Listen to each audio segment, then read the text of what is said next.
Assalamualaikum warahmatullahi wabarakatuh.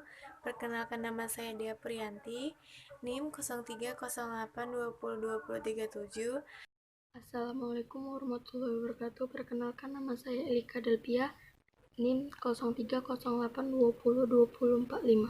Assalamualaikum warahmatullahi wabarakatuh. Perkenalkan, nama saya Mintan Ramalina, NIM saya 0308202057. Manusia selalu dalam kehidupan yang dihadapi oleh permasalahan yang besar maupun kecil.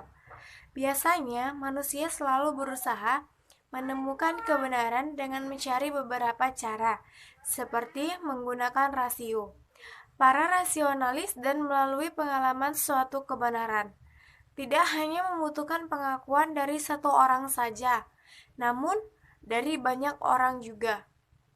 Menurut para ahli filsafat, kebenaran bertingkat-tingkat. Bahkan tingkatan tersebut bersifat hierarkis. Filsafat ilmu juga memiliki 3 cabang kajian, yaitu ontologi, epistemologi, dan aksiologi. Ontologi membahas tentang apa itu mufalitas. Filsafat ini juga membahas tentang apa yang bisa dikategorikan sebagai objek ilmu pengetahuan. Ilmu pengetahuan adalah metode ilmiah dan pilar utamanya rasionalisme dan empirialisme. Dan terakhir, aksiologi yang menyangkut tujuan diciptakannya ilmu pengetahuan. Mempertimbangkan aspek pragmatis, materialistis, dan semua pengetahuan.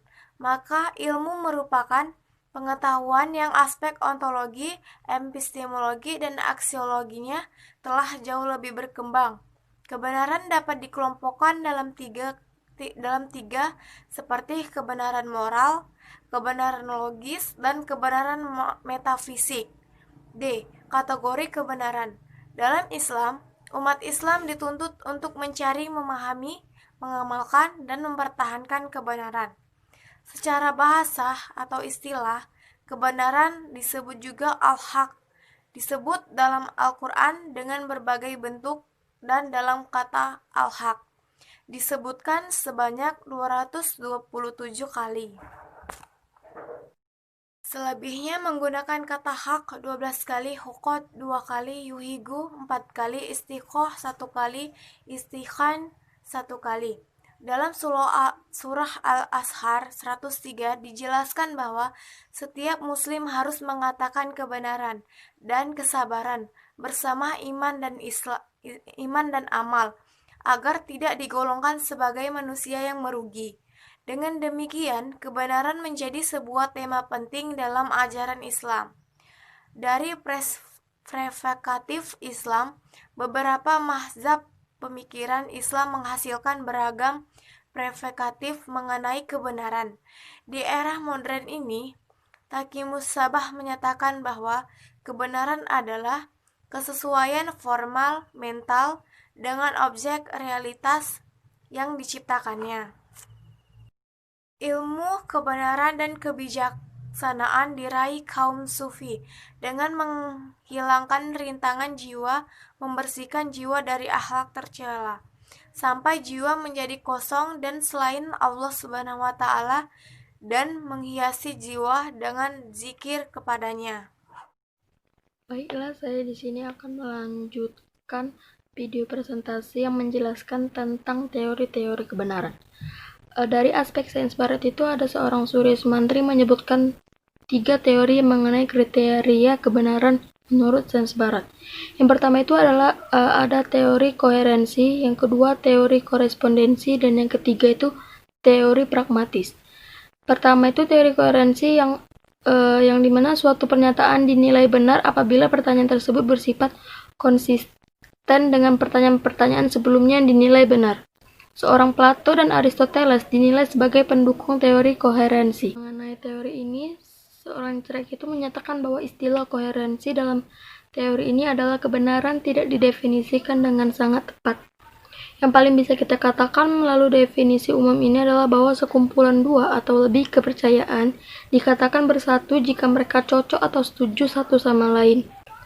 Biasanya teori koherensi kebenaran akan mengklaim atau menyetujui bahwa keyakinan individu yang koheren. Teori semacam ini dengan demikian menjadikan kebenaran sebagai masalah hubungan pembawa kebenaran dengan pembawa kebenaran yang lainnya daripada hubungannya dengan kenyataannya. Yang kedua itu ada teori korespondensi, yang dimana itu suatu pernyataan dinilai benar apabila materi dari pertanyaan tersebut berhubungan dengan objek yang dituju oleh pernyataan tersebut. Seorang Bertrand Russell dinilai sebagai pendukung teori korespondensi. Craig juga menyatakan bahwa dua teori kebenaran tertua dalam filsafat barat adalah teori Plato dan Aristoteles. Keduanya adalah teori korespondensi, dan jika non-filsuf dapat dikatakan menganut teori kebenaran, kemungkinan besar itu adalah teori korespondensi. Kenapa disebut teori korespondensi itu? Karena teori-teori semacam itu sering dirangkum dengan slogan-slogan yang dimana terdapat kebenaran adalah korespondensi dengan fakta atau kebenaran adalah kesepakatan dengan kenyataannya. Dalam epistemologi itu, teori-teori semacam itu menawarkan analisis tentang apa yang seharusnya menjadi tujuan penyelidikan kebenaran. Tetapi teori korespondensi sekarang juga dianggap memainkan peran penting dalam semantik filosofis dan dalam program fisikis yang bertugas mereduksi semua konsep non-fisik menjadi konsep logika, matematika, dan fisika. Ketiga, ada teori pragmatis, yang dimana itu kebenaran adalah apabila suatu pernyataan memiliki sifat yang fungsional terhadap kehidupan praktis atau pernyataan tersebut memiliki kegunaan praktis dalam kehidupan manusia. Jika suatu pernyataan memiliki sifat fungsional dan memiliki gunaan bagi kehidupan manusia, maka pernyataan tersebut dinilai benar. Tetapi, apabila pernyataan tersebut tidak lagi memiliki kedua sifat tersebut, maka pernyataan tersebut tidak lagi dikatakan sebagai kebenaran. Seorang Craig juga menyatakan ada dua jenis teori yang berbeda di bawah bendera Y, teori kebenaran pragmatis. Yang pertama itu ada teori konsensus CS berpasangan, yang menurutnya proporsi yang benar adalah yang akan didukung dengan suara bulat yang cukup relevan pengalamannya untuk menilai. Kedua, ada teori instrumentalis yang diasosiasikan dengan William James, Don Dewey, dan F.C.S. Schiller, yang menurutnya proposisi dianggap benar jika dan hanya perilaku yang didasarkan pada keyakinan pada proposisi mengarah, yang dalam jangka panjang dan semua hal dipertimbangkan pada hasil yang bermanfaat bagi orang beriman, kecuali jika mereka menikah dengan bentuk antrialis ontologis. Memang biasanya kedua teori ini tidak relevan dengan nilai kebenaran yang proses. Adapun 4 aliran pemikiran Islam mengenai apa itu kebenaran. Pertama, mazhab peripatetik, mazhab gnosis, mazhab isyraki, dan mazhab hikmah al-muta'aliyah dapat menemukan beragam teori kebenaran dalam Islam. Dalam mazhab peripatetik, kebenaran harus diraih melalui metode burhani dengan memanfaatkan ilmu logika. Suatu pernyataan dinilai benar manakala sesuai dengan kaidah-kaidah logika. Dalam mazhab gnosis, kebenaran dan kebijaksanaan diraih melalui metode irfani. Mazhab isyraki mengakui metode irfani bahwa ilmu, kebenaran, dan hikmah diraih melalui pengalaman ruhani, intuitif, dan spiritual. Berbeda dari mazhab irfani, mazhab isyraki menghendaki ilmu, kebenaran, dan hikmah diraih seorang sufi harus dapat dijelaskan secara rasional dengan menggunakan metode burhani. Artinya, kebenaran harus sesuai dengan keputusan akal dan penyaksian hati. Dalam mazhab hikmah al-muta'aliyah, kebenaran harus didukung oleh syariat dan pengalaman spiritual dan argumentasi rasional. Dalam pendahuluan kitab Hikmah al-Isyraq, Suhrawardi menyebutkan bahwa uraian kitab tersebut merupakan hasil pengalaman spiritual yang diperoleh melalui intuisi selama berkhalwat. dan berkontemplasi, bukan hasil dari pemikiran. Lalu ia berhasil menemukan bukti-bukti untuk pengalaman spiritualnya. Sedangkan dalam meraih ilmu, kebenaran dan hikmah, Mullah Syadra menurut Hasan Bhakti Nasution menerapkan 3 cara. Pertama, dimulai dari pengalaman rohani, lalu digambarkan secara diskursif, dan kemudian dicari dukungan syariat.